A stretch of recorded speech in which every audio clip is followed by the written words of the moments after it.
Moltes gràcies a tothom per venir i als que repetiu, moltes gràcies per venir tots els dies. Avui tindrem dues parts a la programació.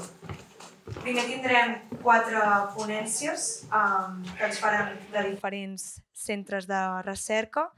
Totes les ponències van relacionades amb la freqüentació i avaluar l'impacte de la freqüentació des de diferents punts de vista. Tindrem primer els resultats preliminars del projecte Flow4Bio, que ens exposarà en Noel Caparrós del Centre de Ciència i Tecnologia Forestal de Catalunya. Després tindrem l'Estela Faries de l'INEF, que ens presentarà la proposta d'un model per l'avaluació i seguiment de l'ús públic a la xarxa d'espais naturals protegits de Catalunya.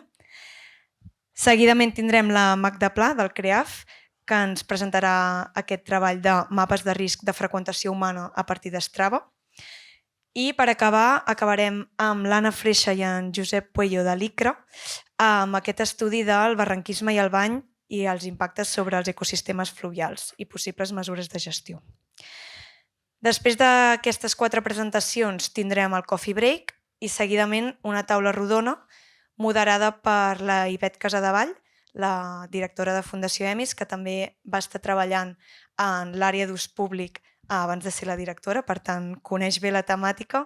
I en la taula rodona hi participaran la Sara Sánchez del Consorci de l'Alta Garrotxa, la Maria Guirado de la secció de Patrimoni Natural de la Diputació de Girona i en Josep Vila de la Universitat de Girona. Quan acabem la taula rodona ja farem la cloenda i anirem a dinar. No m'allargo més, us deixo ja amb la primera presentació de Noel Caparrós, on això, tindrem aquests resultats preliminars del projecte i us explica en Noel. Si prefereixes això. Vale, per passar a les diapositives. Aquí? Això? Ho has d'encendre, potser? Amb el botonet vermell? Sí, exacte.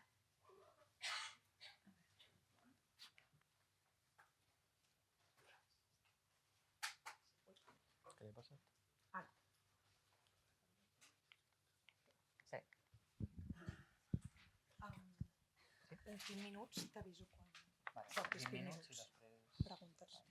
T'aviso quan portis 5 minuts. Hola. Vale, bon dia a tots. Em dic Noel Caparrós i treballo al Centre Tecnològic i avui us faré una presentació molt preliminar dels primers resultats que hem començat a obtenir de totes les dades que estem obtenint del Flow4Bio. Sobretot recalcar que són dades molt preliminars, es podrà treure molta més informació i fins i tot, ja veureu, hi ha algunes coses que només estan actualitzades per les dades del 2024 i encara no s'han afegit les del 2025. Però bueno, ja comencen a sortir coses interessants. Vale, per començar, passaré bastant ràpid per la part de metodologia per poder dedicar més estona a la part dels resultats, pròpiament dit. Per començar, a Catalunya, només hem analitzat de moment les dades de Catalunya, no hem inclòs totes les dades d'altres comunitats. Hem treballat en 4 parcs diferents i a dins d'aquests 4 parcs s'han seleccionat 2 zones diferents que anomenem rodals. Aquests 2 rodals estan normalment en 2 municipis diferents i poden estar bastant separats entre ells, però dins d'aquests rodals hi ha 2 transectes. Aquests 2 transectes sempre es selecciona una zona més freqüentada i una menys freqüentada. Ara a continuació us ensenyaré com estan distribuïts, però dins d'aquests propis transectes en els que hi ha una zona més freqüentada que no pas l'altra, hi ha com una mena de un gradient en el que es van seleccionant diferents camins cada cop més tranquils. La selecció d'aquestes zones s'ha fet parlant amb els parcs, de zones que ens havien comentat que tenien problemàtiques prèviament i després, utilitzant Strava, s'ha seguit el protocol per seleccionar el camí exactament en el que es volia col·locar els aparells. Com es pot veure allà dalt, aquí a l'esquerra tindríem el que seria... Tot això seria un rodal, que seria una d'aquestes 2 zones dins del parc, i tindríem a l'esquerra un transecte i a la dreta un altre transecte. Entre els dos, normalment, hi ha una distància d'1 quilòmetre i un cop dins d'aquest mateix transecte tindríem un camí principal, que en una banda és més freqüentat que no pas a l'altra, un camí adjacent i una zona control que moltes vegades procurem que sigui un pas de fauna o un camí molt menys utilitzat. En el camí principal el que es col·loca és una càmera i una gravadora.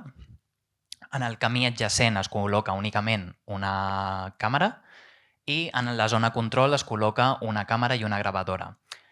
No hi ha gravadora enmig, sobretot perquè d'aquesta manera pot haver la distància suficient, que són al voltant, normalment més a prop dels 500 que no pas dels 300 metres, hi ha distància suficient perquè no es solapi molt l'àrea que es grava, ja que si estiguessin massa a prop, les gravadores al final acabarien gravant una àrea massa gran que estigui solapada entre elles. De manera molt ràpida, per col·locar aquestes càmeres s'ha demanat permís als parcs i als propietaris de la zona i s'ha parlat amb els veïns, s'han col·locat uns cartells indicant que s'estan fent gravacions i després, sobretot, s'ha intentat col·locar sempre que s'ha pogut amb escala o el més amagat possible perquè en algunes zones, fins i tot més en altres comunitats autònomes, però sempre que es pugui hem intentat ficar-ho amb escala perquè hi ha hagut casos de robatori, de gent que la veia i encara que no se la pogués emportar, la trencava.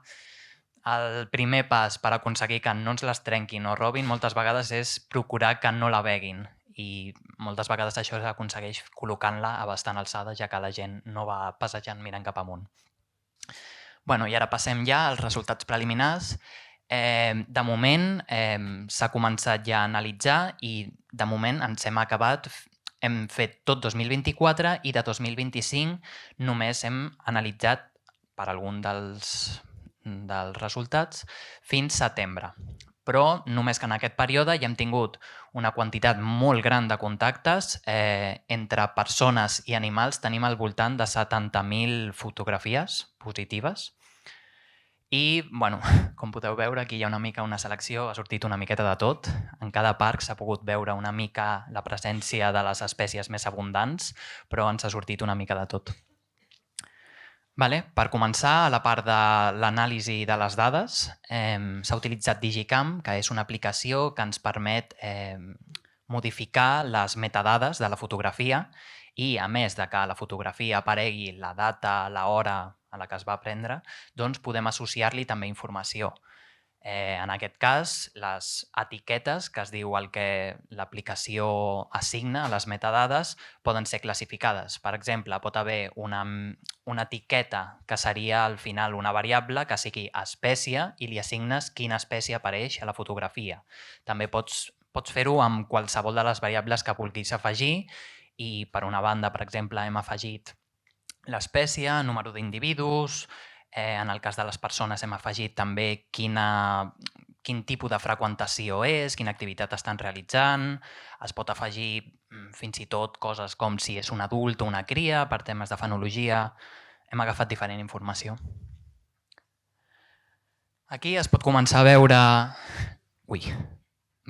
Aquí es pot començar a veure quines són les espècies que més han sortit i clarament el senglar s'emporta el premi i seguit del cabirol. Després ja començaria a sortir la guineu, bastant més a darrere, i després apareix el cèrvol, que pot ser que estigui una miqueta esbiaixat, això perquè, com que Boumort és un dels parcs que hem inclòs, allò ha fet que pugi molt la quantitat de cèrvol que ha aparegut a les càmeres. Després, com el següent carnívor que apareix més seria la marta o fagina, no hem fet distinció perquè moltes vegades a la fotografia no es pot apreciar bé quina espècie és i per facilitar el procés, però generalment és més aviat fagina. Això ja és fent una miqueta de distinció entre els diferents parcs, que apareix més a cada parc. No ho havia comentat abans, però els parcs que s'ha fet l'estudi seria a Ports, a l'Alta Garrotxa, a Montseny i després també a Boumort. Començant per l'Alta Garrotxa, ha sortit molt senglar i aquí no apareix, però tant a l'Alta Garrotxa com al Montseny un dels animals que més apareix moltes vegades és el gos, acompanyat moltes vegades pel seu propietari, no és com que estiguin sueltos, però que una de les espècies més comunes que aparegui a les càmeres sigui una espècie domèstica, també és algo rellevant. El senglar és el més abundant i després, com a moltes de les zones, seria el cabirol. Per exemple, a Boumort tenim que el cèrvol és molt més abundant i no hi ha tanta presència de senglar i, en canvi, el següent animal seria el cabirol.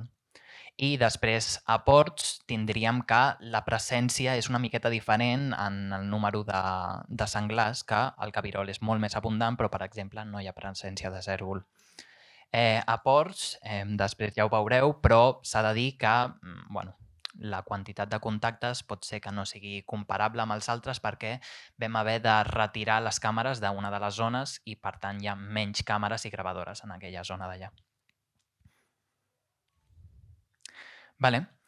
Això són resultats molt preliminars amb només les dades de 2024, encara hi ha molta xitxa que treure d'aquí i encara s'ha d'afegir al 2025, però el que podem veure és, per començar, tenim un gràfic en el que apareix la primavera, l'estiu i la tardor, i després tenim un altre gràfic en el que es fa distinció entre els diferents tipus de camins. No sé si des d'allà darrere ho veieu, però el que és de color blau seria l'adjacent, el color verd seria el control i el color taronja seria el camí més freqüentat. El que volíem veure era si els animals ocupaven més els camins que estaven menys transitats o si en els camins que hi havia més freqüentació hi havia una diferència en l'activitat d'aquests animals, per exemple, que es tornin més nocturns. I, per exemple, el que es pot veure en tots els animals és que el camí més freqüentat és el que és menys utilitzat.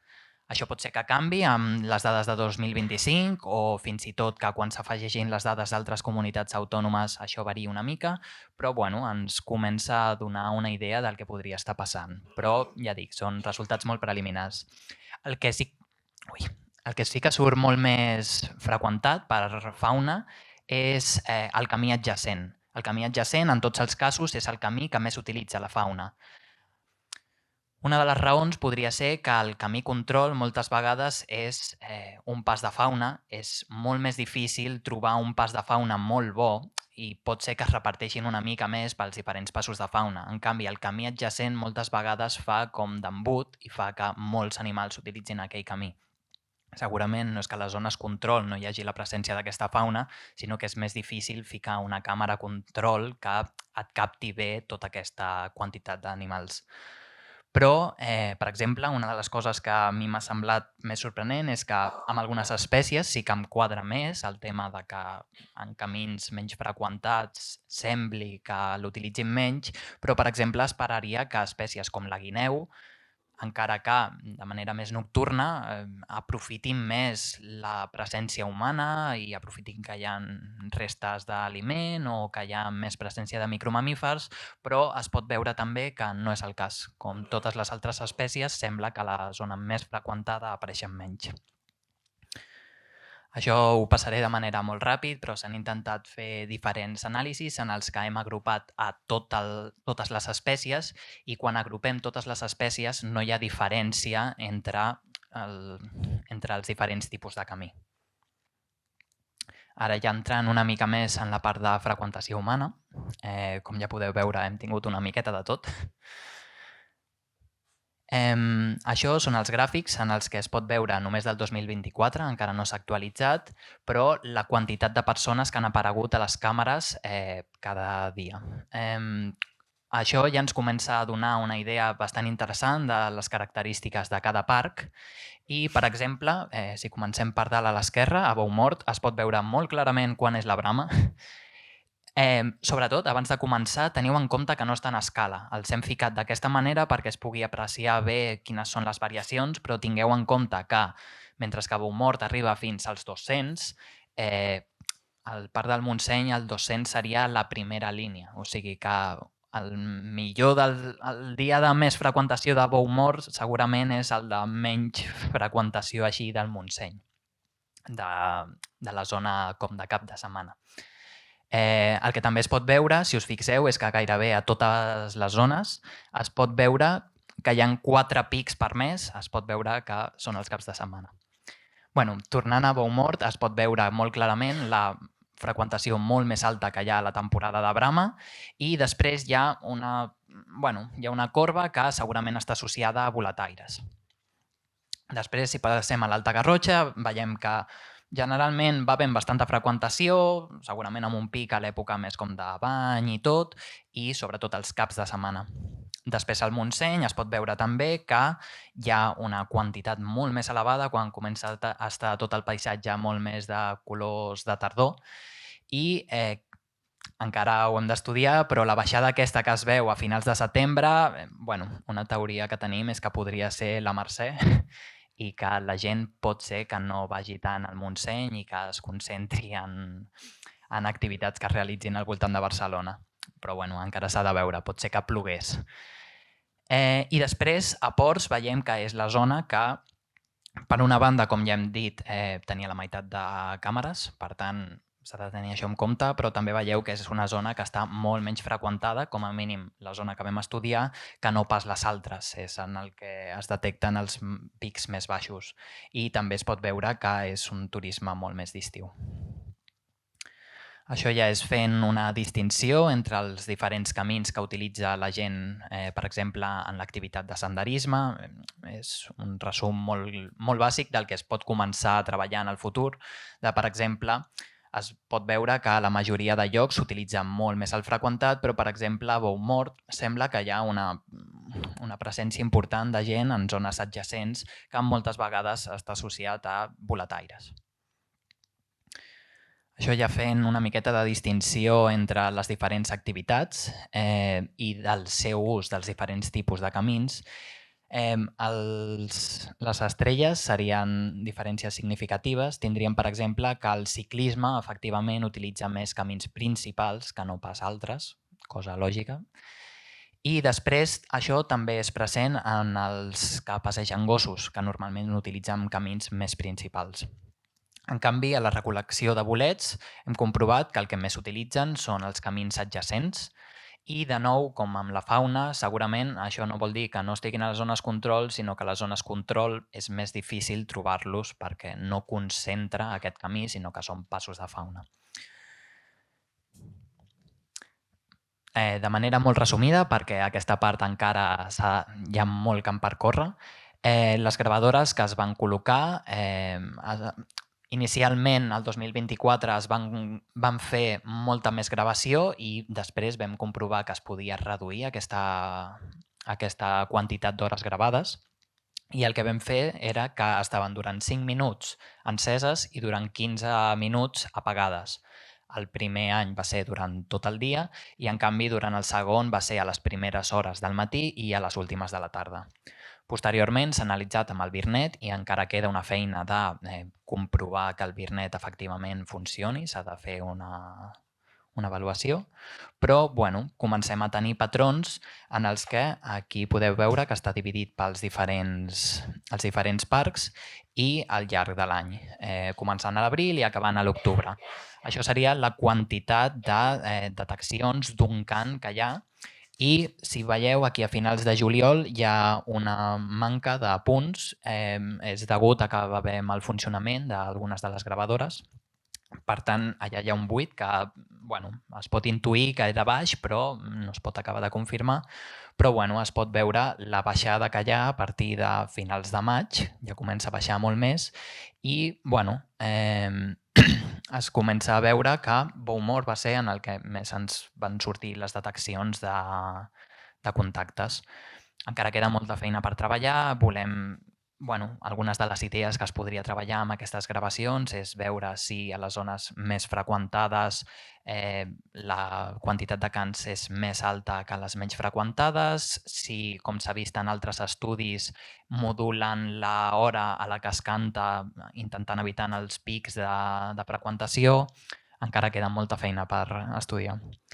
I el que volíem era que aquestes dades que estem obtenint i que esperem que donin resultats que ja comencen a semblar que podrien tenir una direcció cap a on enfoquen, serveixi per en el futur poder acompanyar accions per intentar mitigar aquests efectes amb un respaldo que ens apoyi en les decisions que prenem.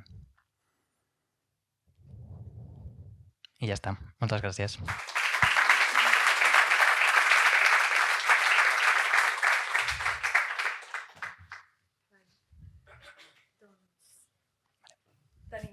per preguntes. Si vols... A veure... Hola, hola. Sí, si vols tu respon des d'aquí i vaig passant el micro. Digues. A veure...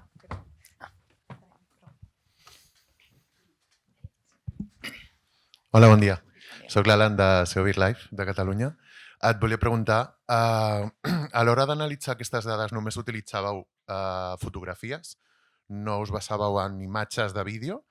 I si fèieu les fotografies, quin interval entre una fotografia i l'altra fèieu servir per intentar individualitzar a l'espècie si no és la mateixa, o sigui, si no és el mateix individu? Sí, sempre utilitzàvem fotografia, facilita la part del processament i després a la revisió no has d'estar veient tot el vídeo per veure què surt, crec que és més pràctic per a aquest tipus d'estudi.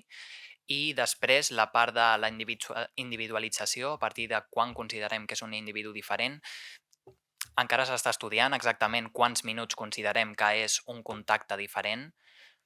Crec que mai podrem arribar a confirmar que és un individu diferent perquè pot ser que es mogui en una direcció i al cap d'una estona torni a passar, però bueno, hi ha estudis que ho separen durant... Depèn de l'espècie, clar. Hem d'estudiar exactament quina és la diferència. Pot ser des d'un minut a mitja hora o fins i tot amb algunes espècies que surten molt menys sovint, de vegades s'allarguen més. Hem de fer estudi perquè crec que va una miqueta espècie a espècie.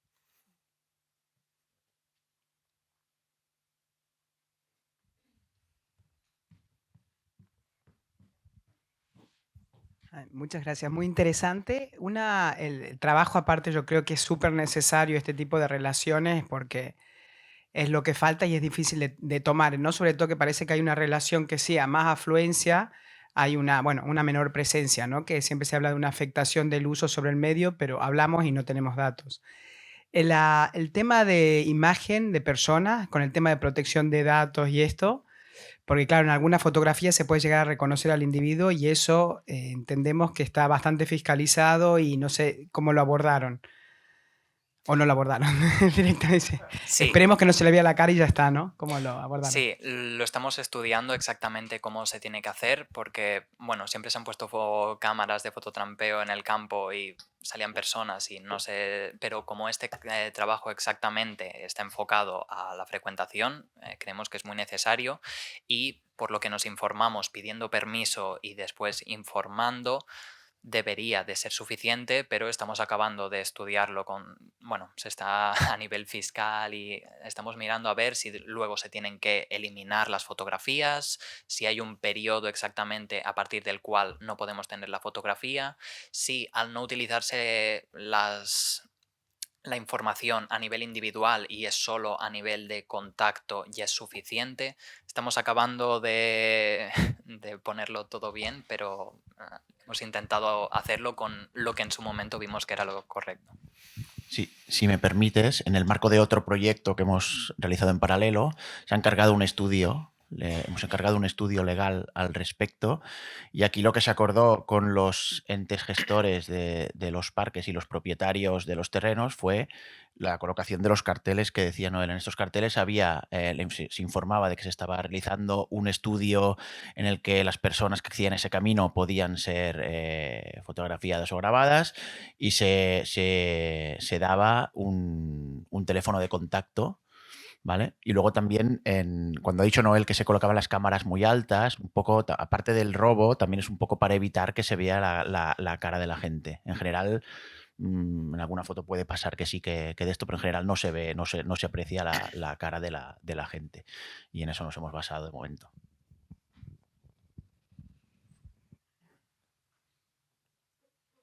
Més preguntes?